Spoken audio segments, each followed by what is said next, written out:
O Iêmen tem realizado operações constantes. E quando digo constantes, quero dizer operações diárias, desde que o chamado cessar-fogo da Guerra de 12 Dias terminou. Quero dizer, estava coordenando com o Irã até certo ponto, disparando alguns mísseis durante esse período.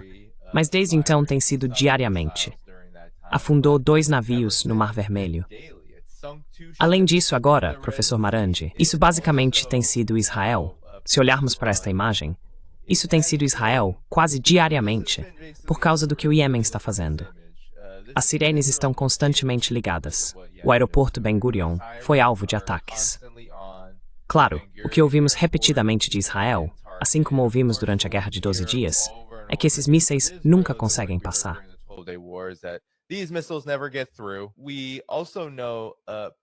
Também sabemos, professor Marandi, que o Iêmen não tem apenas atacado Israel e o aeroporto Ben Gurion, mas também fechou o porto de Eilat, ou como quer que se pronuncie. Quero dizer, está fechado, está falido por causa do constante bombardeio de mísseis que o Iêmen está realizando como parte de seu bloqueio. Então, quando olhamos para as falhas do regime israelense e dos Estados-Unidos também, essa é a maior de todas, porque o Iêmen, se você analisar todos os dados sobre o país, não deveria ser capaz de fazer isso, nem de lançar mísseis hipersônicos em direção a Israel diariamente, especialmente se Israel e os Estados-Unidos supostamente são barulhentos e dominantes quanto dizem ser.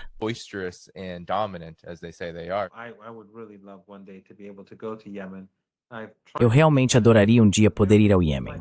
Já tentei algumas vezes, mas aparentemente o voo que passa pela Jordânia não me permite, ou pessoas com passaporte iraniano, obter um visto para pegar esse voo. Porque é preciso conseguir um visto jordaniano e então embarcar no voo para o Iêmen. Eles são pessoas maravilhosas. E são o orgulho do Hezbollah, do Hamas, da Jihad Islâmica e de muitos na resistência iraquiana. Eles são o orgulho do mundo árabe. Eles têm defendido o povo palestino desde o primeiro dia. Quando o Hezbollah estava desviando o exército de Gaza durante o ataque naqueles primeiros meses e realmente ajudando o Hamas, a Jihad Islâmica e outros a resistirem contra esse blitzkrieg e esse genocídio, o genocídio que começou.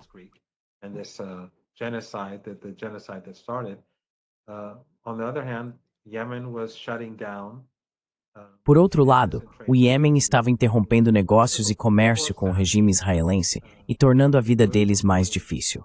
Claro que, infelizmente, alguns dos produtos, em vez de irem para Israel, iam para o Egito, e então trocavam o navio e enviavam para Israel. Mas também, Erdogan na Turquia estava permitindo que mercadorias que os israelenses não conseguiam obter da Ásia fossem exportadas da Turquia. Ainda assim, isso causou enormes danos ao regime israelense. E lembre-se, este é o mesmo Ansarullah, o mesmo povo iemenita que está sendo levado à fome pelo mundo. Eu assisti, foi bem longo, mas assisti à entrevista do Tucker Carlson na outra noite e o convidado dele estava falando sobre Epstein. Foi uma conversa muito interessante, foi bem longa.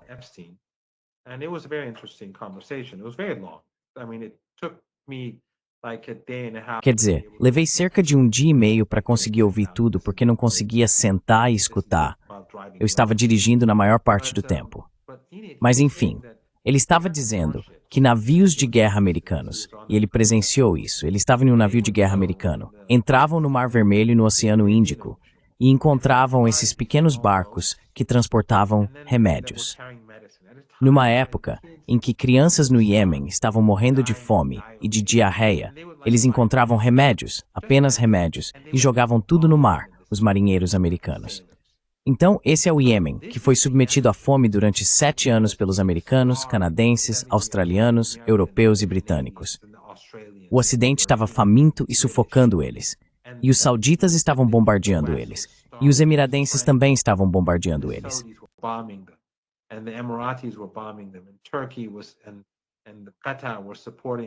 E a Turquia e o Catar estavam apoiando o genocídio.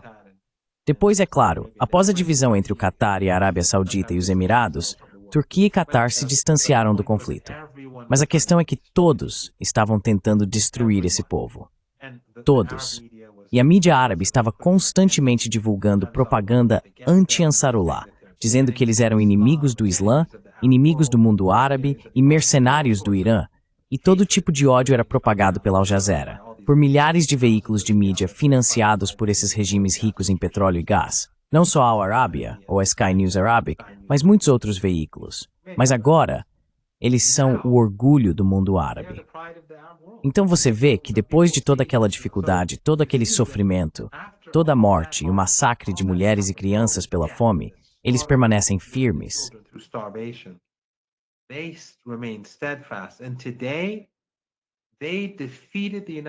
E hoje eles derrotaram os Estados Unidos no Mar Vermelho. E após o acordo com os Estados Unidos, continuam bloqueando o regime israelense. Isso mostra para o resto de nós que temos uma enorme responsabilidade. Como indivíduos, não somos nada. Você, eu, outros. Nos sentimos impotentes. Mas o Iêmen, que talvez seja o país mais pobre do mundo, ou um dos mais pobres, por pura determinação, liderança brilhante e um exército brilhante, conseguiu ter um enorme impacto no que está acontecendo agora na Ásia Ocidental. Acho que isso é algo do qual devemos tirar lições. Como indivíduos, cada um de nós precisa desempenhar seu próprio papel, independentemente de quão impotentes nos sintamos. Todos nós temos que cumprir nosso papel.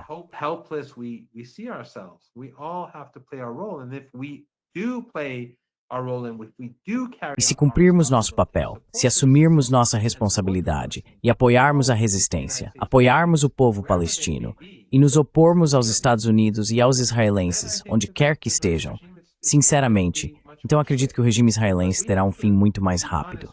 Mas precisamos ser honestos conosco mesmos. Precisamos ser honestos e garantir que não estamos sendo cúmplices de nenhuma forma. Há muitas coisas que podem ser feitas, seja boicotar, seja se opor aos Estados Unidos. Você não pode apoiar os Estados Unidos na Síria e se opor a eles em Gaza. Isso não é possível. Não vai funcionar.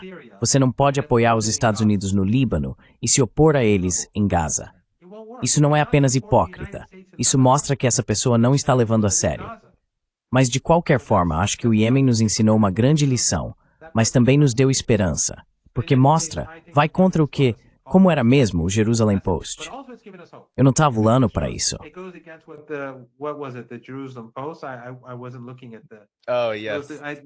Assim, isso vai contra o Jerusalem Post, a ordem pós-Irã. A ordem pós-Irã, que na verdade o que eles estão dizendo é resistência em si. Quer dizer, é assim que eu entendo. É resistência. É uma ordem pós-Irã. Isso é uma tolice. Mas sim, é a própria resistência.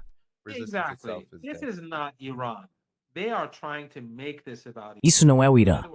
Eles estão tentando fazer parecer que é sobre o Irã.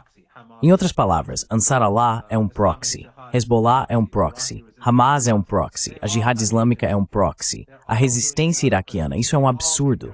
Todos eles têm agência própria. Todos estão agindo por princípio. Todos fizeram seus sacrifícios por princípio. Milhares no Líbano, milhares, talvez mais que milhares, dezenas de milhares em não sei. Milhares no Iêmen e assim por diante. E claro, em Gaza e na Cisjordânia, eles fizeram enormes sacrifícios por princípio e ganharam tempo para Gaza e deram esperança para o resto de nós através de sua resistência. Então, sabe, o que posso dizer? Quem sou eu para falar sobre o povo do Iêmen? Bem, uma coisa interessante se lembrarmos do Marandi é que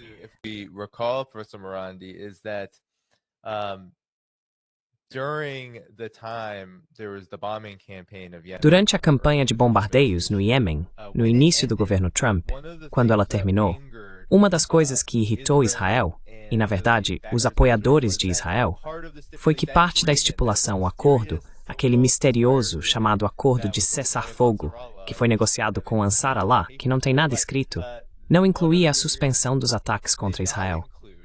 Então o Iêmen basicamente recebeu, de forma indireta ou direta, dependendo de quem você acredita, permissão para continuar. E é isso que tem acontecido.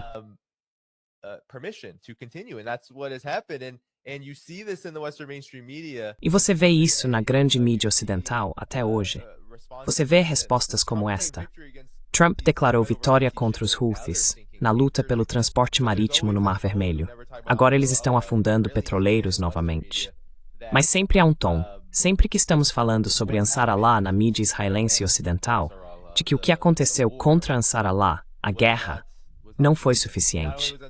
E não só isso não foi suficiente, como Israel agora se encontra em uma guerra prolongada de desgaste com Ansar Allah, enquanto tenta levar adiante esse projeto da Grande Israel.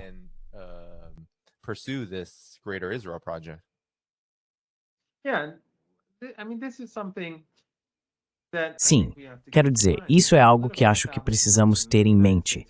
O establishment político nos Estados Unidos e no Ocidente, todos eles apoiam o etnossupremacismo, a limpeza étnica, o genocídio. Não importa se são republicanos ou democratas, ou se são do Partido Trabalhista ou Conservador no Reino Unido, e assim por diante. Todos são iguais. Então, se você se lembra, durante a guerra de 12 dias com o Irã, essa guerra de agressão, vimos na CNN, pelo menos eu vi trechos disso. Eu não assisto a CNN, mas vi trechos em que eles falavam sobre células adormecidas iranianas, Nizam. Então, o que a CNN está tentando fazer?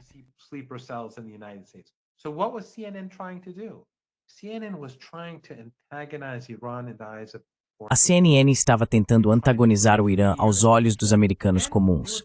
Eles estavam tentando criar medo e ódio, e estavam tentando criar medo e ódio contra os iraniano-americanos, muitos dos quais nunca sequer viram o Irã. Eles nasceram nos Estados Unidos. Muitos deles nem falam persa, mas seus pais ou avós, ou seja, lá quem for, vieram do Irã, ou talvez apenas um dos pais. Mas a questão é que eles estavam dispostos a sacrificar a segurança de todos esses iraniano-americanos nos Estados Unidos para demonizar o Irã, para justificar a guerra de Trump contra o Irã. Era disso que se tratava.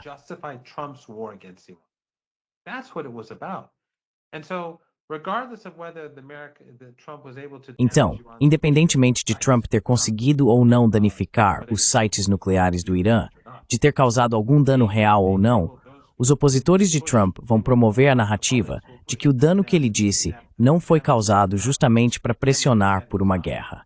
E é isso que estão fazendo com o Ansar Allah. Por quê? Porque o Partido Democrata, o Partido Republicano, os liberais, os conservadores, todos eles são cortesãos de Israel. Todos são cortesãos de Israel. É como no caso do Epstein. Por que os democratas, durante os anos Biden, não fizeram nada sobre o Epstein? Porque os próprios deles estão tão profundamente envolvidos quanto. Seus próprios doadores estão tão profundamente envolvidos quanto.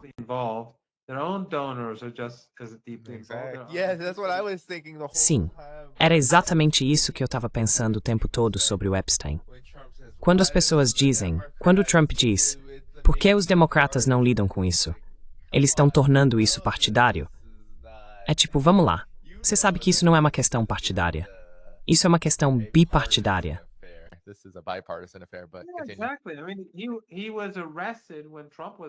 Exatamente. Quero dizer, ele foi preso quando Trump era presidente. Eles o mataram, ou suicidaram ele, quando Trump era presidente. Durante os anos Biden, eles não fizeram nada a respeito. É porque as elites nos Estados Unidos, sabe, é um partido só. Quero dizer, eles podem ter diferenças sobre aborto ou outros assuntos, mas nas questões reais, hegemonia global, guerras sem fim, império e esse tipo de coisa, o regime israelense, isso é algo em que há consenso. Em comparação com essas outras questões, essas são as principais.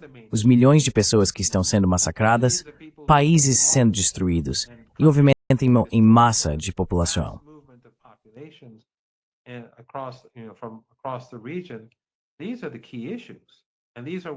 Essas são as questões centrais, e são elas que empobreceram os Estados Unidos mais do que qualquer outra coisa.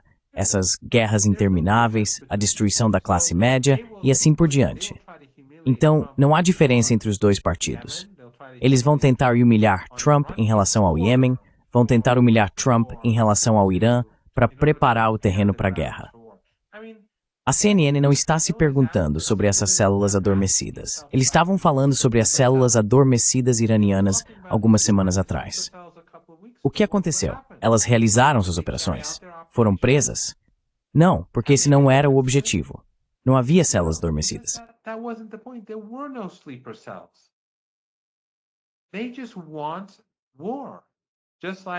Eles só querem guerra, assim como você sabe Saddam Hussein. As mentiras que eles promoveram para justificar a guerra contra o Iraque, ou para invadir e destruir a Líbia, ou as guerras sujas aqui. Quero dizer, a OPCW, Lembre-se, ontem mesmo, a Al Jazeera fez um tweet. Eu respondi. Eles disseram que o que Israel está fazendo na Síria está dificultando descobrir o que Assad fez com suas armas químicas. Ah, cara, obsessão. Isso é vergonhoso. Eles sabem que não há armas químicas. Eles e seus aliados do ISIS e da Al-Qaeda, seus aliados Takfiri, estão no comando há 7 meses já.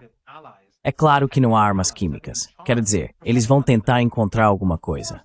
Vão inventar alguma coisa. Mas não havia armas químicas.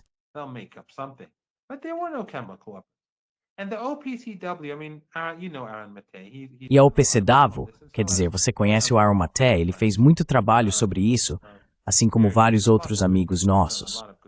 Muito bom, muitas pessoas boas fizeram um trabalho excelente. Mas desde o começo em Douma, quando a OPCW enviou seus especialistas, eles foram lá e disseram não, isso não é, cientificamente não há indícios, não há sinal de que o governo sírio.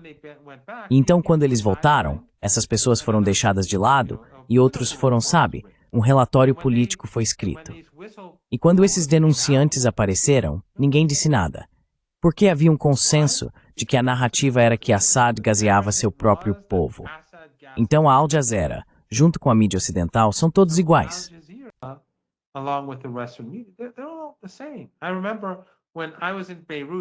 Eu me lembro de quando estava em Beirute, quando os israelenses assassinaram Said Hassan Nasrallah, quando ele foi martirizado.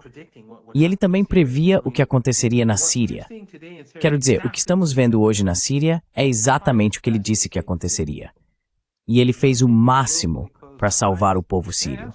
E aquelas pessoas que fecham os olhos de propósito, elas são responsáveis por todas essas mortes que vemos hoje e pelo sucesso que Netanyahu teve. Eles vão continuar mentindo e fingindo que a culpa foi do Irã, ou seja lá o que for. A história vai mostrar o que fizeram com os sírios. E se quiserem ser redimidos, precisam fazer algo a respeito. Precisam compensar essa bagunça que criaram. Mas de qualquer forma, então eu estava em Beirute quando ele foi martirizado. E fui lá no dia anterior.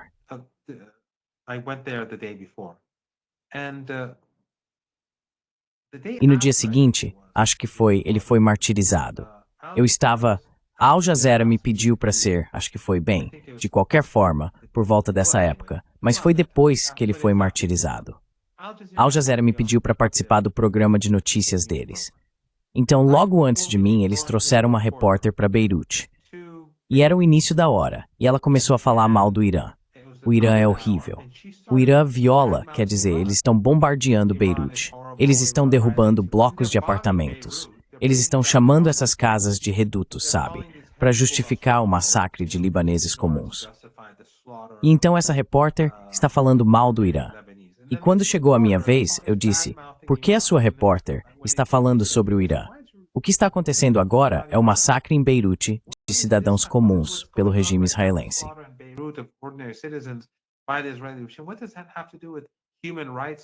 O que isso tem a ver com direitos humanos no Irã? Então sim, a Al Jazeera, ontem acho que foi, tweetou algo que mostra exatamente de que lado essas pessoas estão. Quero dizer, há pessoas boas na Al Jazeera. Há pessoas boas em... Você sabe, mas estou falando dessas instituições. Há pessoas boas na BBC. Eu conheço algumas pessoas boas. Lembro de algumas vezes, na verdade, quando tive um debate importante ou algo assim na BBC, e então alguém de dentro da BBC me ligava, mais de uma vez, e dizia, olha, eles estão armando para você, só tome cuidado, certo? Então há pessoas boas. Mas a questão é que é assim que a mídia ocidental funciona. É assim que a mídia regional funciona. E é por isso que temos muito trabalho a fazer.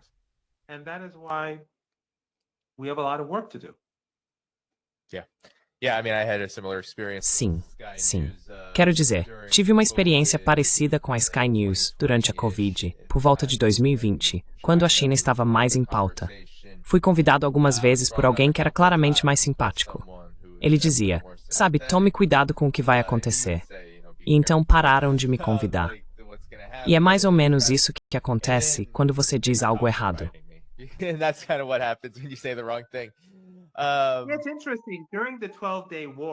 É interessante. Durante a Guerra de 12 Dias, fui convidado pela Sky apenas 2 vezes. Uma vez eu não tinha uma conexão decente de internet, e pela BBC talvez uma vez, e depois eles cancelaram. Foi logo depois da Sky. Acho que minha troca com o repórter da Sky foi muito controversa e viralizou. E então, assim que aquilo terminou, a BBC simplesmente cancelou e disse: tivemos uma mudança na programação e não vamos cobrir o Irã. Tipo, é uma guerra, é o principal assunto das notícias. Mas eles... Então é interessante que, sabe, no passado, eu era constantemente convidado, mas durante a Guerra de 12 Dias, eu falei quase exclusivamente em mídias alternativas, o que pra mim tá ótimo. Não me importo com a grande mídia.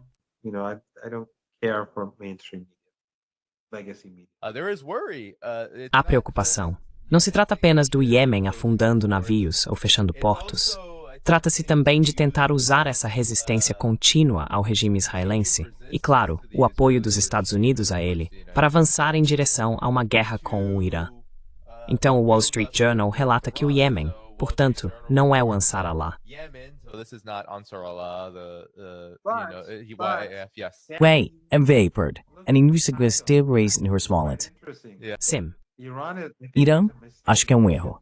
Eles deveriam reescrever isso. O Irã está se bebendo para arcades e nodes, não proxies. Sim. É. Isso quase é legitimado pelo sotaque. Sim. Mas o que eles estão dizendo aqui é que nas últimas semanas do mês de julho vimos o regime do Iêmen apoiado pelos Dasrums, que basicamente tem muito pouco poder, em comparação com a influência do Ansar Allah junto ao povo. Mas supostamente interceptou armas iranianas que estavam sendo enviadas para abastecer o Ansar Allah. E então a Síria, que tem sido uma preocupação para aqueles que viram a derrubada de Assad como algo muito negativo para a resistência como um todo.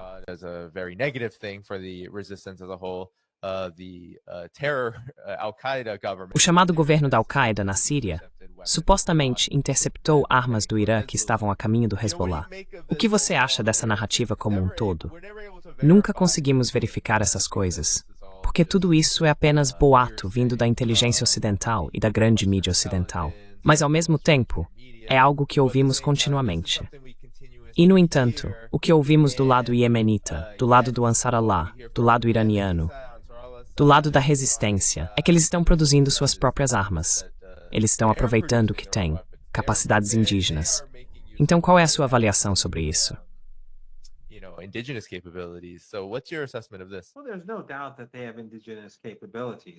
Bem, não há dúvida de que eles têm capacidades próprias. Existem pessoas inteligentes no Iêmen e no Líbano. E, claro, o Irã vai ajudá-los a aprimorar essas capacidades indígenas. Tenho certeza de que o Irã vai ajudá-los por todos os meios necessários, caso haja algo que eles não consigam produzir sozinhos. O mesmo acontece em Gaza. O motivo pelo qual Gaza ainda consegue se manter resistente é por causa da coragem dos combatentes da resistência, mas também porque estão recebendo apoio. É óbvio que de alguma forma armas estão entrando, já faz quase 2 anos, então obviamente eles estão recebendo apoio de algum lugar.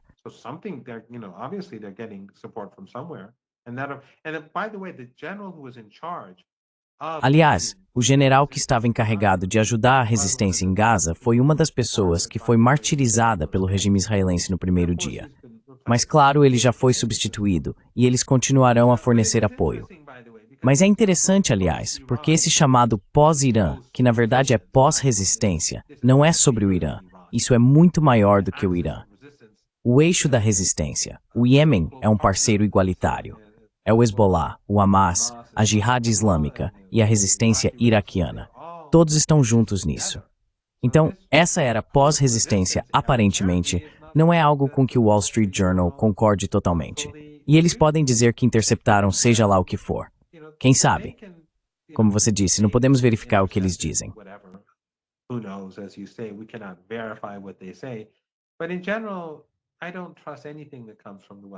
Mas, em geral, eu não confio em nada que venha da mídia ocidental. Durante a Guerra de 12 Dias, o que diziam sobre a guerra era que o Irã estava perdendo o tempo todo. E então vimos Bannon no final da guerra, Steve Bannon, que era muito bem informado, basicamente dizendo que a verdadeira história é que Trump salvou Israel. Mas o que ouvimos durante os 12 dias foi que o Irã estava em apuros. E você sabe, é isso mesmo. E você sabe, quando os israelenses estavam massacrando pessoas inocentes, diziam que eram ataques de precisão. Para matar um general, por exemplo, Matavam todos no prédio. Para assassinar um cientista, assassinavam todos no prédio.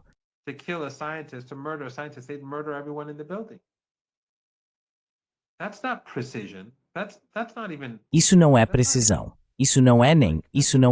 Tipo, isso também não é nenhum feito de inteligência. Um major-general, se ele mora em algum lugar, os vizinhos sabem quem ele é. Não existem casas secretas ou bairros secretos no Irã. Eles moram em Teherã. E então há cá um prédio e matar 30 crianças, 20 crianças, 15 crianças para pegar uma pessoa. A mídia ocidental gosta de chamar isso de ataque de precisão e feito de inteligência. Como isso é um feito de inteligência? Como isso é precisão? Então qualquer coisa que venha da mídia ocidental, especialmente de veículos como a Reuters ou The New York Times, esses são tipo os piores dos piores, eu nunca levo a sério.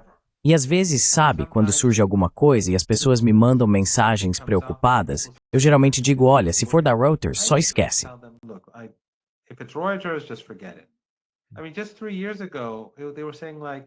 Quero dizer, apenas 3 anos atrás, eles estavam dizendo, o New York Times estava dizendo, temos 5 fontes ou algo assim, que o Ayatollah Khamenei estava à beira da morte. Ok, então no dia seguinte, literalmente, ele foi visto em público, teve uma reunião pública e fez um discurso 2 dias depois. Mas não há responsabilidade no Ocidente, porque esses veículos de mídia não são jornalistas. Essas informações são dadas a eles por governos ocidentais e agências de inteligência.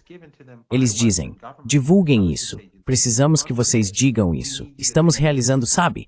Isso tudo é guerra psicológica. Então eu não levaria nada do que eles dizem a sério. Não estou dizendo para ignorar completamente. Mas estou dizendo que, sabe, eles não são confiáveis. Eu confio mais na agência de notícias norte-coreana do que em qualquer agência de notícias ocidental.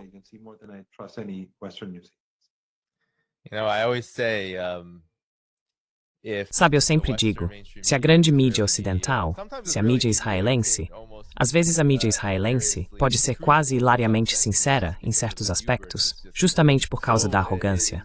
Já está tão exagerada a esse ponto, está transbordando do vaso. A major Boschburg attacks with error. Ah, sim. Eles não dizem o que realmente pensam. O racismo, o supremacismo, a feiura, isso não aparece tanto em inglês. Não, sim, eu posso imaginar. Canais do Telegram e tudo mais são horríveis. Drew, eu só quero mostrar esse artigo mais uma vez, para que as pessoas saibam do que você estava falando, sobre a era pós-Irã no Oriente Médio já começou. É isso que alguns pensadores do Jerusalem Post estão dizendo. Mas na mesma linha, como você disse, professor Rodney, Yavon Sorella está continuando essa operação. A resistência continua. Quero dizer, eles estão destruindo Gaza, não há dúvida disso. Eles estão cometendo um genocídio, mas a resistência continua.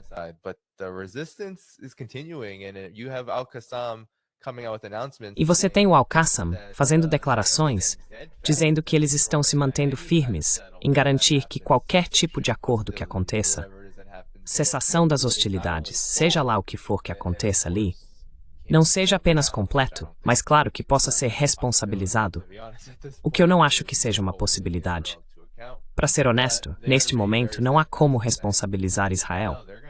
Mas eles estão sendo muito firmes ao dizer que não, que vão continuar a lidar com e a lutar contra Israel tanto quanto puderem, pelo tempo que for necessário. Essa não é realmente a narrativa que estamos ouvindo na grande mídia ocidental. Dia sim, dia não. Há artigos como aquele, professor Marandi, do Jerusalem Post. Irã está derrotado. Hezbollah está derrotado. Hamas está derrotado. Iêmen está derrotado.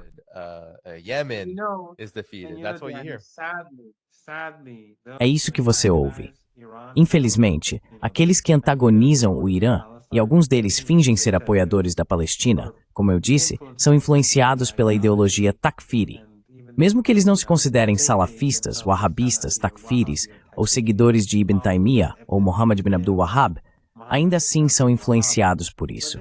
Eles gostam de acreditar em tudo de negativo sobre o Irã ou a resistência. Então, gostam de dizer que o Hezbollah foi derrotado porque odeiam o Hezbollah. Quero dizer, o Hezbollah sacrificou tanto pelo povo palestino. O que eles fizeram? Quero dizer, o que eles fizeram pela Palestina? O que algum desses países fez pela Palestina?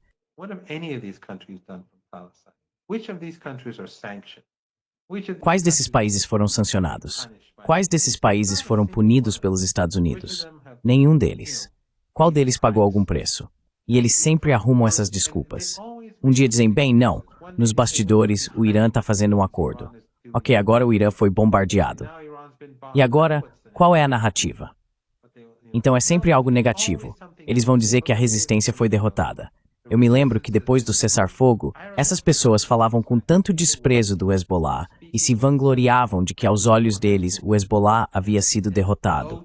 Se vangloriavam de que o Hezbollah havia sido derrotado. Essas pessoas têm problemas. Elas precisam repensar.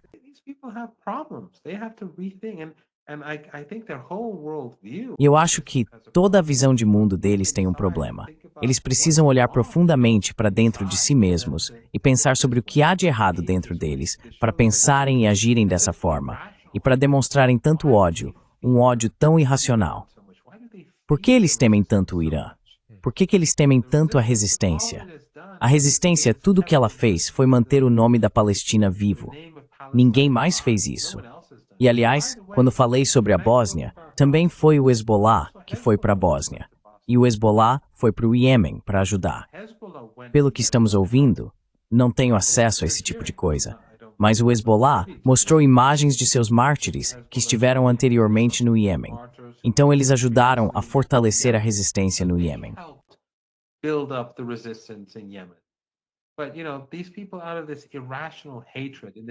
Mas essas pessoas, movidas por esse ódio irracional e essa ideologia takfiri, e isso é promovido por pessoas que eu poderia nomear, eu conheço algumas dessas pessoas, já estive com elas.